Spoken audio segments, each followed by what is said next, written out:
রাদিয়াল্লাহু তাআলা আনহুকে আবু জেহেল যেন বলে, ও বেলাল, আমি তোমাকে মারতে পারবো না বেলাল, কেন না আমি তোমাকে ভালোবাসি। বেলাল গো, ও বেলাল, তুমি ওই কলমা ছেড়ে দাও।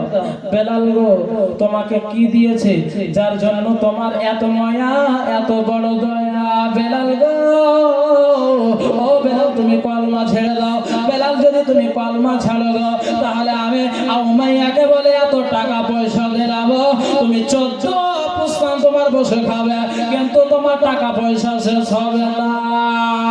বেলাল চলো, আবু জেহেলকে বলে, আবু জেহেল রে, ওরে আবু জেহেল, তোর হাতের মধ্যেকার পাথর আমার নবীকে চিনতে পারলো রে, কিন্তু তুই মানুষ হয়ে আমার নবীকে চিনতে পারলি না। হ্যাঁ আবু জেহেল, আমার নবীকে কাছে চিনতে পারলো, ওরে আবু জেহেল রে, আমার নবীকে উঠে চিনতে পারলো, আমার নবীকে বনের হরিণী চিনতে পারলো রে আবু জেহেল, কিন্তু তুই আমার নবীকে চিনতে পারলি না। ওরে আবু জেহেল রে, তোর পোড়া কপাল রে, কিন্তু আমি বেলাল আমার নবীর কলমা পড়েছি, জান দিয়ে দেব, কিন্তু কলমা ছাড়বো না। এই কথা যখন বলা বাবা, হযরতে বেলাল হাবশী রাদিয়াল্লাহু তাআলা আনহুর উপরে যেন আঘাত যেন করতে লাগলো। ওই আবু জেহেল আমার নবীর পাক্কা দুশমন, হযরতে বেলাল হাবশীর উপরে যেন আঘাত করতে লাগলো বাবা। চাবুক খানা নিয়া বেলালের উপরে আঘাত যখনই করেছে বাবা, বেলালের যেন শরীর ক্ষত বিক্ষত হয়ে যেন রক্ত ঝরতে লাগলো। আহারে বেলাল এতটা কষ্ট করেছে, তবু আমার নবীর কলমা খানা ছাড়েনি। ওরে বেলাল, এত মহব্বত করেছো বেলাল, কিসের জন্য? বেলাল বলে, দুনিয়া বলা তোমরা শোনো, আমার নবীকে শুধু একমাত্র ভালো এটার জন্যই বেঁচেছি, বেলালের যেন জান্নাতে যেন উচ্চ মাকাম যেন আল্লাহ দেয়। ও দুনিয়া বালারা, আবু জেহেল যখন বেলালকে মারতে লাগলো, আঘাত করতে লাগলো, বেলাল যেন উহ করে না, বেলাল আহ করে না, বেলালের শরীর থেকে যেন রক্ত যেন বাবা বন্যার মতো গড়িয়ে গড়িয়ে যেন পড়ে। আর বেলাল যখন মারতে লাগলো বাবা, বেলাল যেন বেহুশ হয়ে গেল বাবা, বেহুশ হয়ে গেল। বেলাল যখন বেহুশ হয়ে গেল, আবার যেন আপনার মারখানা যেন বন্ধ করে দিল। আবার যখন হুঁশে আসলো বাবা, আবার যেন মারতে লাগলো রে মা। হযরতে বেলাল হাবশীকে আবার যেন তারা যেন চাবুক দিয়ে মারতে লাগলো। এই করতে করতে বাবা একটা দিন পার হয়ে গেল, তবু আপনার আবু জেহেল, উতবা, শাইবা, উমাইয়া আমার নবীর দুশমনরা বেলালকে যেন ছাড়লো না। আবার যখন সকাল হয়েছে রে মা, আবার যখন সকাল বেলা হয়েছে, উমাইয়া এসে বলে, বেলাল, ও বেলাল, তোমাকে শেষবারের মতো বলি, তুমি কলমা ত্যাগ করবে কি করবে না? বেলাল বলে, ও মুনিবের বেটা মুনিব, আমাকে মেরে ফেলেও দিন, আমি বেলাল ওই নবীর কলমা ছাড়তে পারবো না, ওই নবীর আমি কলমা ত্যাগ করতে পারবো না। বাবারা, মা বলে দাও, বেলালকে যেন আবার যেন মারতে লাগলো, আবার যেন আঘাত করতে লাগলো রে মা। বেলাল হাবশীকে আবার মারে। বেলাল আল্লাহর দরবারে দোয়া করে, আল্লাহ ও রব্বুল আলামিন, আল্লাহ তুমি আমার জান নিয়ে নিও মওলা, কিন্তু আমার ঈমান খানা নিও না গো আল্লাহ।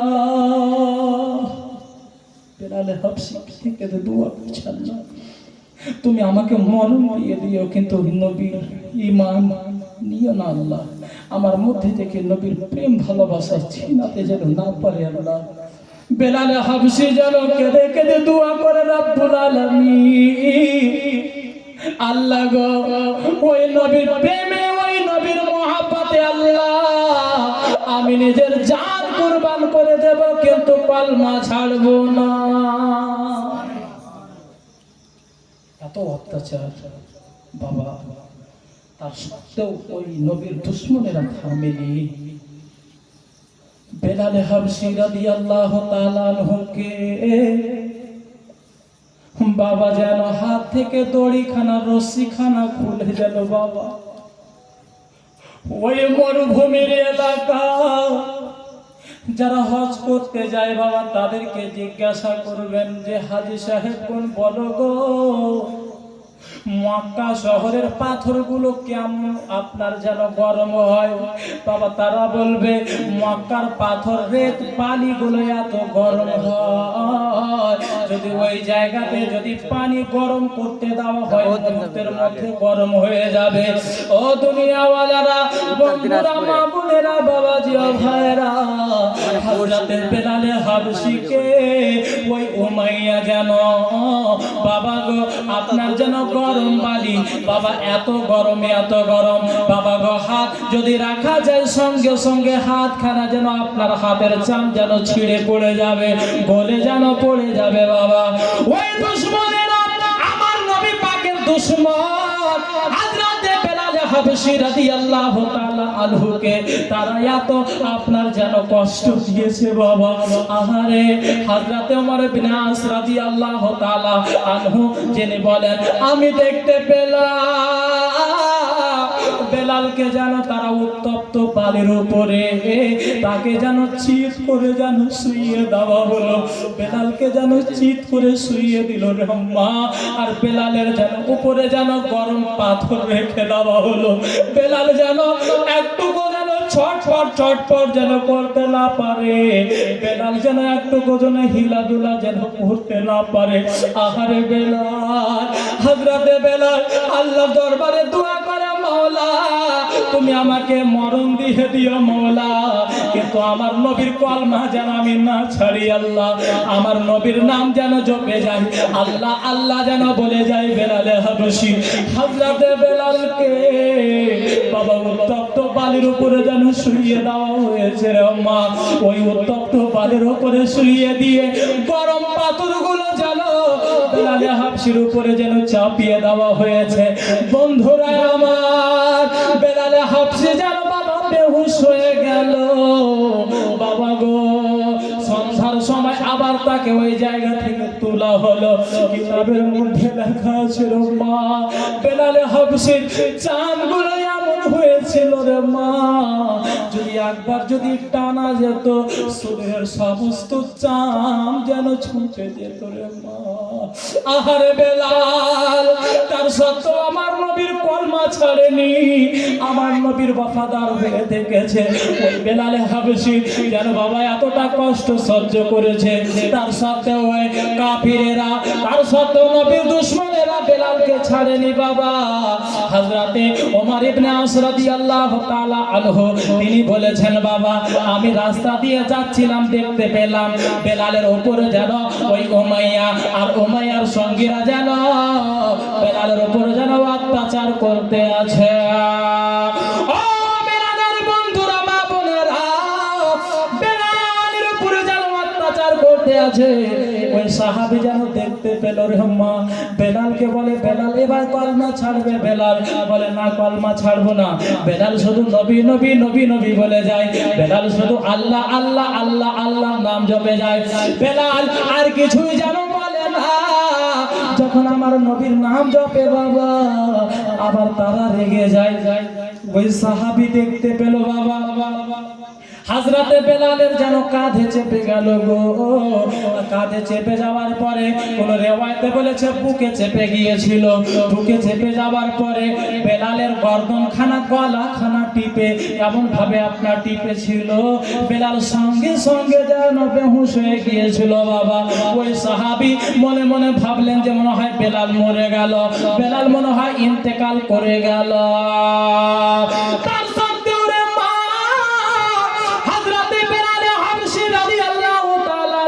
তারা ছাড়েনি আবার যখন বেলাল হুঁশে আসলো বলে বেলাল গো ও বেলাল তুমি কলমা ছেড়ে দাও বেলাল বেলাল বলে ও মাইয়া আমি যদি কলমা ছাড়তাম গো তাহলে আমি এতটি মার কেন খেলাম? এতটি মার খাওয়ার পরেও কি আমি বেলাল কলমা ছাড়বো? ও মাইয়া শোনো, ও আবু জাহেল উতবা সাইবা তোমরা শোনো, তোমরা যত আমাকে আঘাত করো গো, তোমরা আমাকে যত মারো গো, তত আমার নবীর মহব্বত বাড়তে আছে। তোমরা যত আমাকে আঘাত করছো ততই আমার নবীর ভালোবাসা আরো আমার প্রতি বাড়তে আছে। ও গো মাইয়া, তোমরা আমাকে মেরে ফেলে দাও, কোনো অসুবিধা নাই, কিন্তু আমি বেলাল, আমি নবীর কলমা ছাড়ব না। আরে ভালো যদি না বাসা যায় বেলাল ভালোবাসা,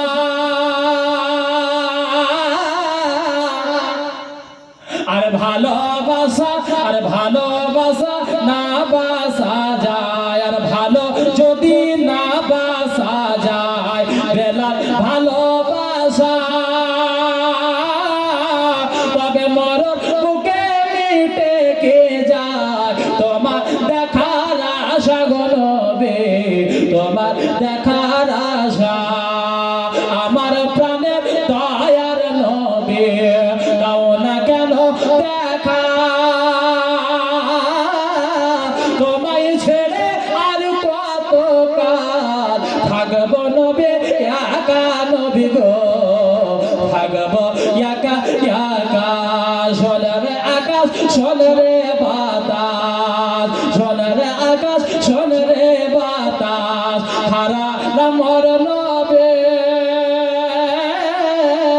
দেখবো নাকি আর জীবনে তোমার নূরের ছবি গো নবী, তোমার নূরের ছবি। আমার প্রাণের দয়ার নবী, দাও না কেন দেখা, তোমায় ছেড়ে আর কত কাল থাকবো আমি একা গো নবী, থাকবো আমি একা। বাবা তার সত্য যেন বেলালে হাবশি, আমার নবী যেন নাম যেন জপতে আছে, আমার নবী যেন কলমাখানা পড়তে আছে। আরে বেলাল, বেলালের ঈমান কত মজবুত ছিল রে মা, বেলালের মহব্বত কতটা মজবুত ছিল রে মা। আমার নবীর যখন নাম বেলাল জপে রে মা, তখন উমাইয়ার আরো যেন রাগ হয়। এবার মনে মনে ভাবতে লাগলো যে আর বেলালকে এরকম মারবো না, এবার বেলালকে এমন আঘাত দেব, এমন মার দেব, হয় বেলাল মরবে না হলে কলমা খানা ছাড়বে। বন্ধুরা আমার, মা বোনেরা, ওই উমাইয়ার বাড়িতে বাবা দড়ি ছিল। দড়ি কিসের জানেন? উটের চুলের দড়ি। আচ্ছা বলেন তো দেখি, উটের যদি চুলের যদি দড়ি মোটা করে বানানো যায়, ওই দড়ি ছিঁড়তে পারবে? কখনোই পারবে না, একেবারে শক্ত, এত শক্ত যে শত শত মানুষও ছিঁড়তে পারবে না।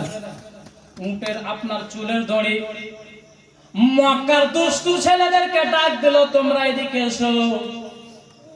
ডাকার পরে বাবা বেলালের যেন বাবা গর্দনে যেন আপনার দড়ি খানাকে পিলিয়ে দিল, দড়ি খানাকে যেন গলাতে বেঁধে দেওয়ার পরে ওই মক্কার দুষ্ট ছেলেদেরকে যেন বাবা ঘোড়ার উপরে চাপিয়ে দেওয়া হলো, আর দুই দিক থেকে যেন তাদেরকে দড়ি যেন ধরিয়ে দেওয়া হলো। তাদেরকে বলল যে তোরা তাড়াতাড়ি ঘোড়া টান, বেলাল যা হবে দেখা যাবে, বেলাল যদি বাঁচে তাহলে নিয়ে আসবে, না হলে কোথাও ফেলে দেবে। বাবা গো, এইভাবে যেন মক্কার দুষ্ট ছেলেরা বেলালে হাবশিকে যেন বাবা দুই দিকে বেঁধে যেন বাবা টানতে লাগলো, আপনার হিচড়াতে লাগলো। এই বেরাদার বন্ধুরা, এমন ভাবে টান দিতে লাগলো বাবা, মক্কার জায়গা রাস্তাগুলো আপনার যেন আপনার যে কি বলে সমান ছিল না বাবা, পাথর যুক্ত এলাকা। হযরতে বেলালে হাবশিকে যখন টানতে লাগলো বাবা, কোন পাথরে বেলালে হাবশির যেন মাথা লাগে, কোন পাথরে আবার বেলালে হাবশির যেন আপনার গর্দন খানা লাগে। এইভাবে টানতে টানতে রে মা, বেলালে হাবশির যেন মাথা ফেটে যায়, আপনার শরীর থেকে যেন আপনার ক্ষত বিক্ষত হয়ে রক্ত যেন গড়িয়ে গড়িয়ে পড়ে। সন্ধ্যা যখন হয়েছে, বেলালে হাবশি যেন বাবা বেহুশ হয়ে গিয়েছে। ওই দুষ্ট উমাইয়ার বাড়িতে এনে ঠেলে দিল, বলে ওগো উমাইয়া এই নাও বেলাল বেহুশ হয়ে গিয়েছে, বেলাল এখন পর্যন্ত মরেনি। বাবা গো, একদিন 2 দিন না 3-4 দিন পর্যন্ত বেলালে হাবশিকে কোনো পানি পান করানো না, কোনো খাওয়া দাওয়া না। রাতের অন্ধকারে বেলালে হাবশিকে ঘরের মধ্যে বন্দী করে দেওয়া হলো।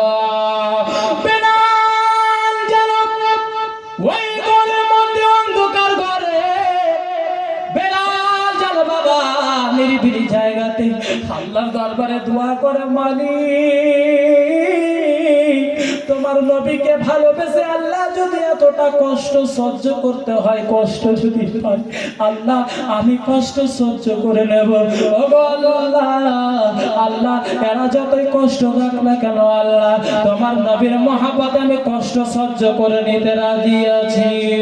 বাবা গো, বেলালে হাবশি রাদিয়াল্লাহু তাআলা আনহু বাবা গো আমার নবীর নাম জপতে জপতে ঘুমিয়ে যায়, আল্লাহর নাম জপতে জপতে ঘুমিয়ে যায়। বেলাল আমার নবীর নাম জপতে জপতে ঘুমিয়ে যায় বাবা। শরীরের সমস্ত ক্লান্ত, শরীরের সমস্ত আঘাত দূর হয়ে যায়। যত আপনার মার আঘাত আমার নবীর নাম জপে রাত পার হয়, সমস্ত আঘাত দূর হয়ে যায়। এবার উমাইয়া মনে মনে ভাবলো যে বেলালকে আর ছাড়া যাবে না, বেলালকে আর ছাড়া যাবে না, বেলালকে হয় রাখবো আর না হলে গেলে মারবো। বেলালকে ডাকা হলো, বেলাল এবার শেষবারের মতো তুমি বলো, হয় তুমি কলমা ছাড়ো আর না হলে গেলে তুমি মরার জন্য তৈরি হও। বেলাল যেন বলতে লাগলো, উমাইয়া আমি তোমাকে আগে বলে দিয়েছি উমাইয়া, আমি জান দিতে রাজি আছি কিন্তু নবীর কলমা কোনো মতেই দেব না। ও উমাইয়া তুমি আমার জান নিয়ে নাও, আমি জান খানা দিয়ে দেব কিন্তু কলমা খানা দেব না।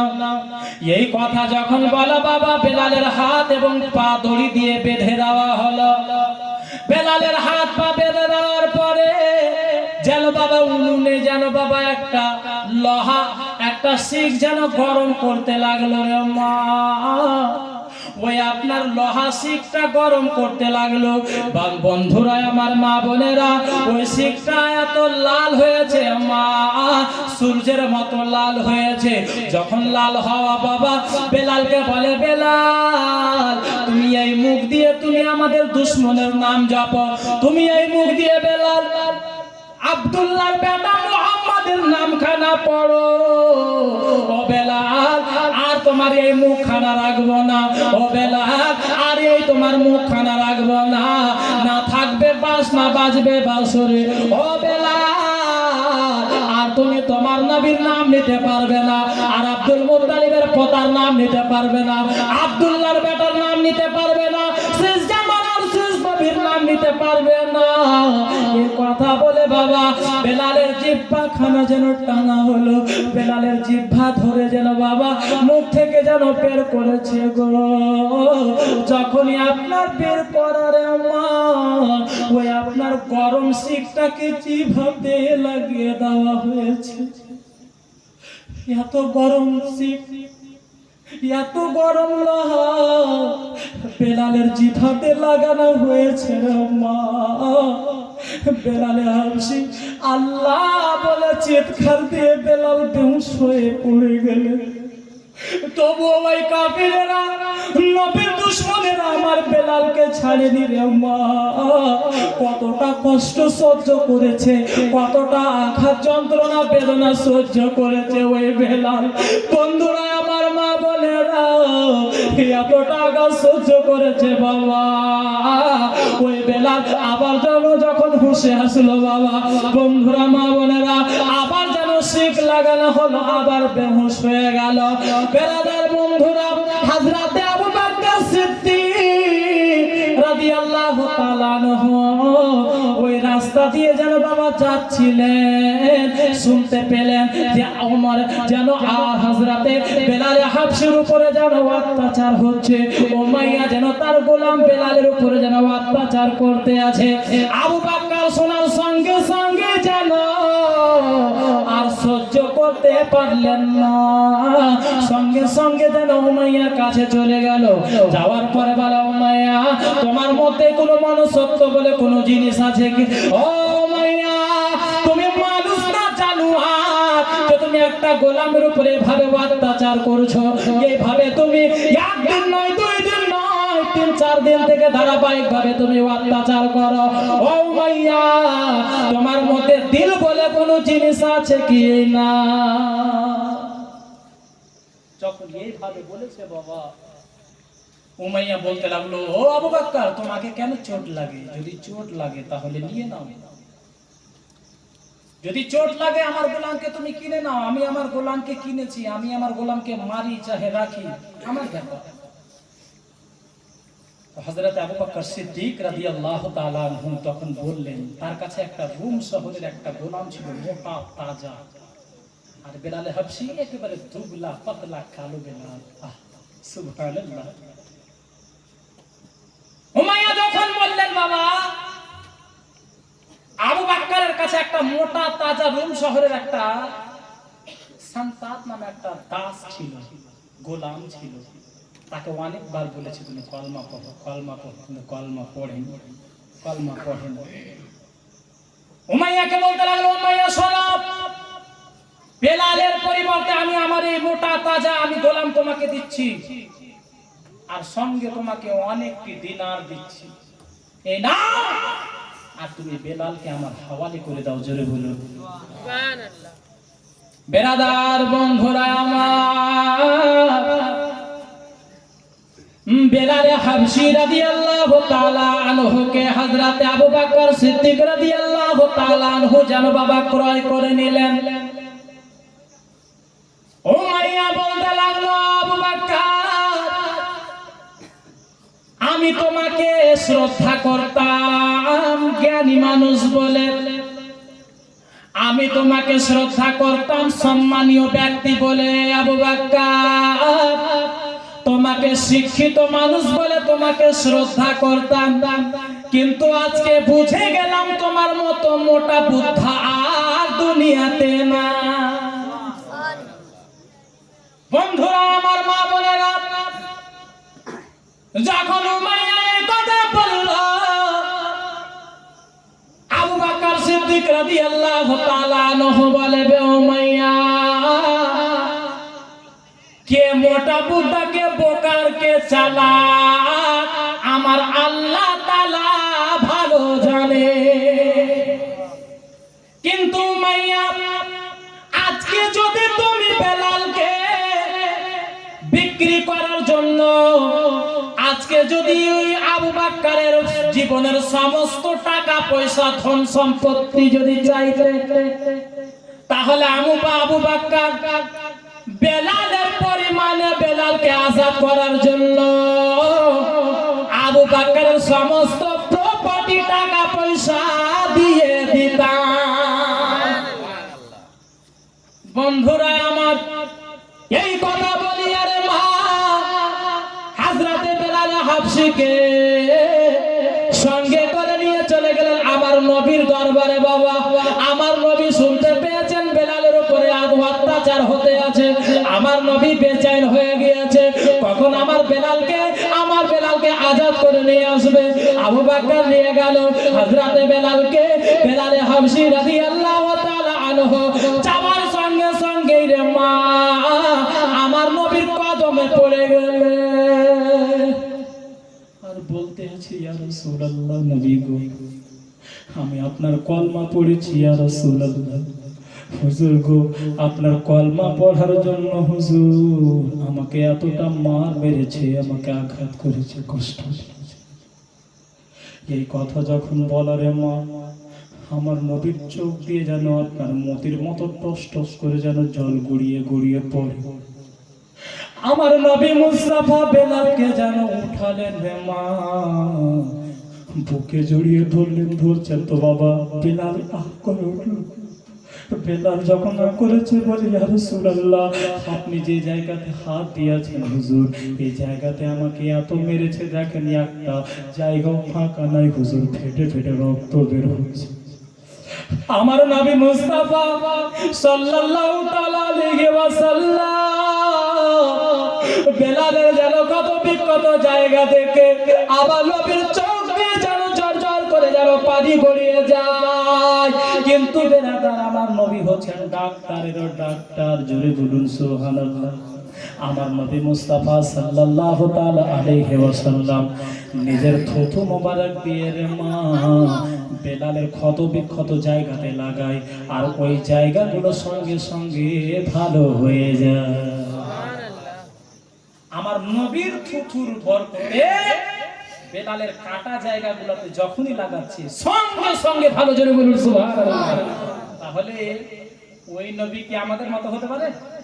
হ্যাঁ, কখনোই না, কল্পনাও করা যাবে না ওই নবী আমাদের মতো। যদি কল্পনাও করেন সঙ্গে সঙ্গে আপনার ঈমান চলে যাবে। বেরাদান ইসলাম মুআজ্জাজ সামিল کرام, এই জায়গাতে অনেক ফলমূল রয়েছে, খাবার জন্য না বিক্রি করার জন্য? আচ্ছা, ডাক করার জন্য। সুবহানাল্লাহ। কই বাক্কার ভাই কই? হ্যাঁ, এখানে জলসা লাগে, ঘুমিয়ে গেছে নাকি? সুবহানাল্লাহ, আলহামদুলিল্লাহ। দেখেন আপনার ডাক, ইনশাআল্লাহ কা মানকাবাত পড়বো আমি। দেখেন আমি হচ্ছি পাক্কা কালিমের গোলাম। প্রত্যেক ওলিকে আমি মানি, এটা না যে মানি না। প্রত্যেক আলে নবী আওলাদ আলীকে শ্রদ্ধা করি জান প্রাণ দিয়ে। কিন্তু আমার পীর আমার মাথার তাজ, জোরে বলুন ইনশাআল্লাহ একটা মানকাবাত পড়বো। এই যে দেখেন আপনার, এটার নাম ড্রাগন ফল। আচ্ছা মাওলানা সাহেব, ড্রাগনটা তো হচ্ছে ইংলিশ, বাংলা কি হবে? বাতাসা? হাজি মাস্টার সাহেব কি হবে ড্রাগনের বাংলা? আমরা হচ্ছি ওই জন্য খিচুড়ি বাঙালি। হ্যাঁ, এই যে চেয়ার, চেয়ারটা কি ইংরেজি শব্দ, এর বাংলা কি? কেদারা। গ্লাস, গ্লাসটা হচ্ছে ইংরেজি শব্দ, বাংলা কি জানেন? বাংলা হচ্ছে কাঁচ। কাঁচ বলবেন, এই যে ধরেন কাঁচে পানি খান, বলবেন না। যার জন্য আমরা হচ্ছে খিচুড়ি বাঙালি। কিছুটা ইংরেজি ধার করেছি, কিছুটা ফার্সি ধার করেছি, কিছুটা হিন্দি ফার্সি যত আছে সব মিলিয়ে আমরা আপনার কাজ চালাচ্ছি। তো ড্রাগন ফল সরকারি ডাক ৫,০০০ টাকা।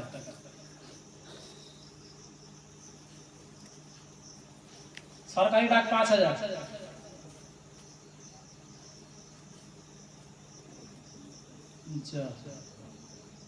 100 কে 100 কি নাম? নূর আলম। নূর আলম। নূর আলম সাহেব ১০০ টাকা। ১০০ 100। সুবহানাল্লাহ। আমার মসজিদে জুম্মাতে যদি আমি 2 টাকার জিনিস যদি 2000 টাকাতে বিক্রি করি, তাহলে ভাবেন, যদি আমি চাই তাহলে এটাতে সারা রাত পার করে দেব। কিন্তু না, ফের সময়ের উপর ব্যাপার আছে। সরকারি ডাক ৫,০০০ বলেছি, ১০০ টাকা নূর আলম ভাই। ১০০, ১০১, ২০০, ২০০, ২০১। फटाफट बोलें इंशाअल्लाह ताला, तारपरे मानकाबारটা শোনাবো। 201। মা বোনেরা শুধু তাকিয়ে তাকিয়ে দে। 201, 201, 201, 300। তুমি কি নাম জি ভাই? আতিকুর হোসেন সাহেব। 300, 301, 302, 302, 302, 302, 302, 300, 3। আচ্ছা মা খালা আপনারা খান না এগুলা? হ্যাঁ, বাপ জন্মে খেয়েছেন, যদি না খান তাহলে নিয়ে যান। 300।